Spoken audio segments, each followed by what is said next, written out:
Trusting in those assurances, I entered into a remarriage with a younger spouse, hopeful of finding happiness for both myself and my daughter. However, he didn't keep his promises and didn't treat me and my daughter well. One day, my daughter was rushed to the emergency room after an accident. I hurriedly contacted my husband. "Come to the hospital quickly," I pleaded desperately, but my husband refused. "It's the middle of my mom's birthday party. I don't care about someone else's kid." With those words, my husband hung up the phone. But this incident changed his fate. The next day, he lost everything. My name is Isabella, and I'm 35 years old. I'm a hard-working office worker. My family consists of my husband, Common, who is 5 years younger, and my 7-year-old daughter Anna. I have been married to Jake for almost 2 years now. Some may have noticed the discrepancy between the years of marriage and my daughter's age. Actually, Jake and I remarried. There is no blood relation between Anna and Jake. Anna was a child from my previous husband. My ex-husband was a kind person who cherished both me and Anna dearly. However, he suddenly passed away in a traffic accident. After my ex-husband's death, I couldn't recover from the shock for a while. If Anna hadn't been there, I might have impulsively followed after my ex-husband. My parents and my older brother's family supported me while I was feeling overwhelmed. Finally, when I had managed to pull myself together, I met someone through work-related connections, and he confessed his feelings to me. "Isabella, I really like you. Please consider dating me with marriage in mind," he said. I was quite surprised by his confession. Jake is a bright and sociable person who can talk freely without hesitation. I liked him too, but I never thought he would confess to me. At first, I rejected his confession. However, Jake, who has a somewhat unreliable aspect, tickles my maternal instincts and makes me feel like I can't leave him alone. However, he's 5 years younger than me, and I have a daughter, so he wasn't a romantic prospect. But Jake didn't give up. I'm the type who gets along well with kids. I'm confident that I will be a good father to Anna. "I will definitely make you and Anna happy," Jake insisted. His desperate demeanor made my heart waver. I had been worried for some time that Anna might need a new father, so as an experiment, I introduced Jake to my then 5-year-old daughter, and Jake happily played tag and gave piggyback rides, which delighted her immensely. Anna also quickly became fond of Jake. Maybe this person can heal the loneliness of losing my husband, I thought. With that thought in mind, I decided to remarry Jake. However, there were also concerns. It was about the relationship between Jake and his mother. He apparently lost his father at a young age and was raised by a single mother. That's why he comforted Anna, who felt down about losing her father, by saying, "I understand how you feel." Previously, Jake had awkwardly expressed this to me: "I'm truly grateful to my mom who raised me single-handedly. I feel like I have to cherish her." If you only hear that much, you'd probably consider it a heartwarming tale of filial devotion. However, I felt uneasy about those words. After all, when Jake is in front of his mother, he behaves like a spoiled child. He sticks to her side, always smiling. His mother also dotes on him. On the other hand, he is quite cold towards me and Anna. It seems that my mother-in-law is dissatisfied with the fact that I am older and that Anna is a stepchild. I overheard my mother-in-law murmuring during the pre-wedding introductions, "Jake could have found a better partner," and it made me feel disheartened. I was concerned about my mother-in-law, but it's not like I'm living with her or anything. I thought Jake would prioritize our family after we got married. That's what I believed. However, my expectations were completely betrayed after marriage. Jake revealed his lazy nature. Despite both of us working, he didn't lift a finger and left everything to me. While he would help if I asked, he'd grumble things like, "I'm tired," or "Is a house worth the wife's duty?" Even though Anna is still young, she voluntarily helps with household chores. Moreover, he hardly spends time with Anna. After our marriage, he just stays at home playing games on weekends. Or worse, he watches boat racing on his computer and gambles while doing so. Even when Anna asks him to play, he responds coldly with, "I'm busy right now," or "Go play with mom." Anna, who used to be fond of Jake, gradually began to distance herself from him. Furthermore, he has a habit of reckless spending and can't manage his money wisely. He quickly spends his salary on things like gaming, gambling, or drinking. The money left for household expenses is minimal. On the other hand, I've been diligently saving money for my daughter's future. Since Jake isn't reliable, I'm the only one who can leave money for my daughter. Additionally, Jake is extremely picky about food, like a child. He refuses to eat any vegetables, only consuming fish and meat. Even if I finally chop vegetables and incorporate them into dishes, he simply pushes them away. With Anna going through her growth spurt and considering the family's nutrition, I can't just serve Jake's favorite meat all the time. When we argue about this, Jake immediately storms off to his parents' house. It's unbelievable that he still sulks over such trivial matters like a child. I was utterly astounded by his immature behavior. One day, a few hours after Jake headed to his parents' house, I received a call from my mother-in-law. Instead of standing up for me, she ended up defending Jake. It seems that Jake values me, his mother, more than his wife.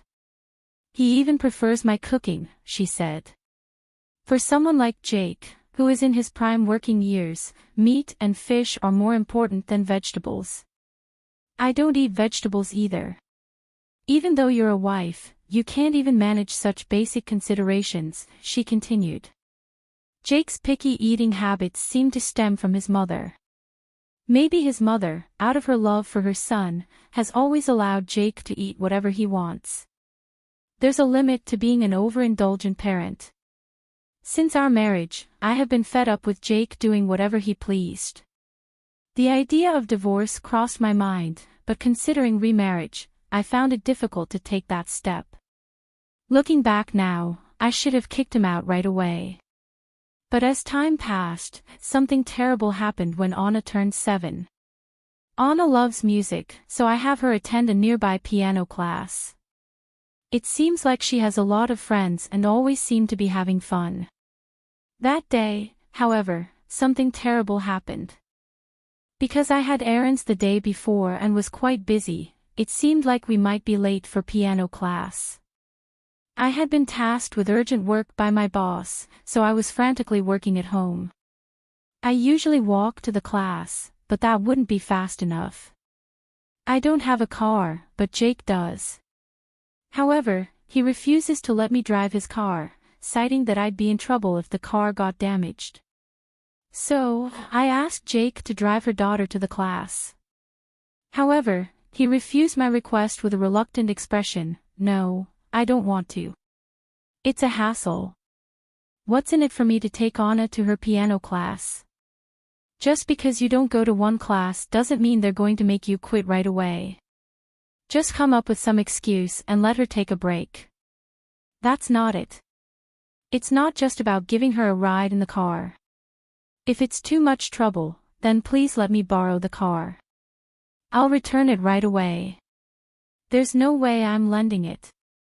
I'd be in trouble if my car, bought with my money, gets damaged. Besides, today's my mom's birthday. I'm busy because I'm going to join her now. In that case, wouldn't it be fine to take Anna to her piano class in the car first? There's no time limit for celebrating your mother's birthday. I want to go to my parents' house quickly and be the first to celebrate my mom's birthday. I didn't buy that car to chauffeur someone else's kid. The way he referred to Anna as someone else's kid really got to me. Even though he married me saying he would become Anna's father, when it's inconvenient for him, he treats Anna like a stranger. Jake and I have been going back and forth for a while. Anna, noticing the tension escalating between us, seemed to sense the impending argument and intervened to stop us from turning it into a full-blown marital dispute. "Mom, It's okay. I'll run there, so please don't fight with Dad. Seeing Anna's troubled expression, I was taken aback. We shouldn't argue in front of the children. I felt bad for her upbringing, and most of all, I felt sorry for Anna's concern for us. Jake just snorted and quickly left, saying, "Well, I received a call from the police." I hurriedly answered the phone, only to hear that there had been a traffic accident. Rushing to the scene, I arrived just as my daughter was being loaded into the ambulance. Checking on Anna, I found her pale-faced and barely conscious. "Anna, stay strong. Don't leave Mama behind. Don't leave." I held my daughter's hand and desperately called out to her, but there was no response from her. My ex-husband had also been in a car accident, now my daughter too. It's like a nightmare. I got into the ambulance and headed to the nearby hospital with the paramedics. I tried contacting Jake, but there was no reply. Unable to wait, I called my parents, my brother, and his wife, and they all rushed to the hospital immediately. According to the doctor, my daughter had hit her head and was unconscious, and the situation was critical. The image of my late ex-husband who died in a car accident flashed through my mind. I felt like I was going to collapse right then and there. If my brother hadn't supported me, finally, I managed to get through to Jake on the phone. "Hey, what do you think you're doing? You keep calling over and over again, it's annoying." My husband yelled at me for that, but I didn't have time to care about it. "Please hurry and come to the hospital. Anna was in a car accident. We're at a hospital near our house," I pleaded desperately with Jake. But what came out of his mouth were unbelievably cruel words. "Huh? Are you calling me for such a stupid reason? Don't mess with me. What's with that attitude? Anna is in a dangerous situation right now." "So what? I'm in the middle of my mom's birthday party right now. I'm about to give her presents. I don't care about other people's kids. Figure it out on your own over there." Without waiting for my response, Jake hung up the phone. My husband's abusive language left me dumbfounded. I always thought he was a jerk, but to completely dismiss Anna's life as unimportant, that guy. I'll never forgive him. I'll show him hell. As I burned with anger like this, my brother grabbed my shoulder tightly. Suddenly, I noticed that both my brother and my parents were in a furious frenzy. It's the first time I've seen them like this. "Isabella, does he always treat you like this?" Upon hearing my brother's words, I widened my eyes. Apparently, I was in a hurry and had the phone on speaker. My husband's merciless words were heard by everyone present. My parents trembled with anger. At this point, there's no more hiding. I confessed the truth to my parents and my brother's family. They were furious, insisting, "You should divorce." Of course, that's my intention as well. How can someone utter such cruel words when Anna is in such a terrible situation?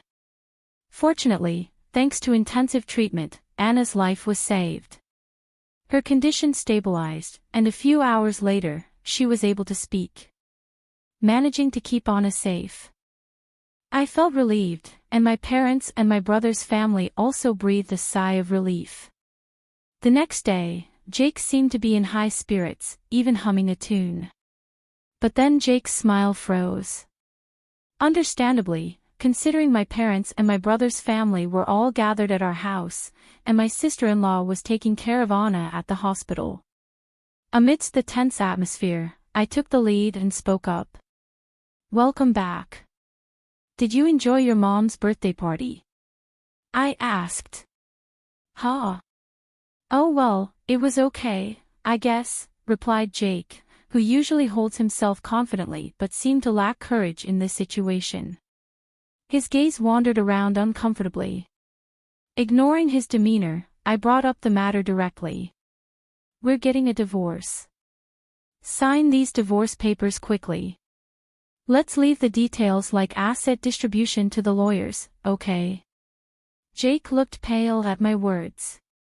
My brother, with a stern tone, continued speaking. Jake, I'm deeply disappointed in you. I trusted you to take care of my little sister. Looks like you're quite neglectful towards Isabella and Anna. My brother's remark further darkened Jake's expression. Actually, my brother is Jake's boss at the company he works for. While my brother had shown favoritism towards Jake because he's my husband, that's no longer an option. If my brother were to abandon him, Jake's future career prospects would be bleak. Moreover, the house we live in belongs to my parents. My parents gave it to me as a gift to celebrate my remarriage. Aside from my daughter Anna and myself, Jake, being an outsider regarding the residence, has no rights. If we were to divorce, he'd have to leave the house. Realizing he was in a bad situation, Jake broke out in a cold sweat and started trembling. Suddenly, he knelt down and begged for my forgiveness. Isabella, I'm sorry. I was taking advantage of your kindness. I don't want a divorce. From now on, I'll change my ways and cherish you and Anna. So please, spare me from divorce, Jake pleaded desperately. Watching him desperately plead like that didn't affect me at all. Rather, I just contemptuously wished he wouldn't make such a spectacle of himself. I've been trying my best to maintain a good relationship with you all this time, but you've been behaving however you like without caring about that. You didn't even treat Anna well, and on top of everything, despite knowing about Anna's accident, you prioritized your mother's birthday party. Even I, as patient as I am, have reached my limit. I will never forgive you for trying to abandon my daughter when her life was in danger, even though she's your stepdaughter.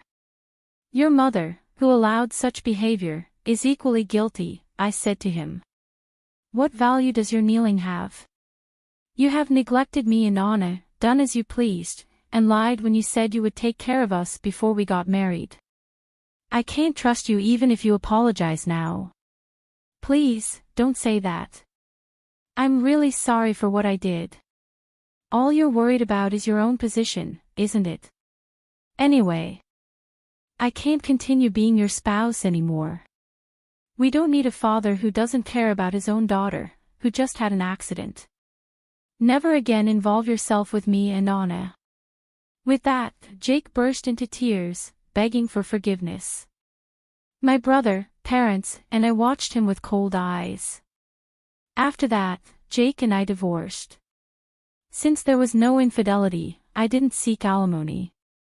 Of course, I kicked Jake out of the house.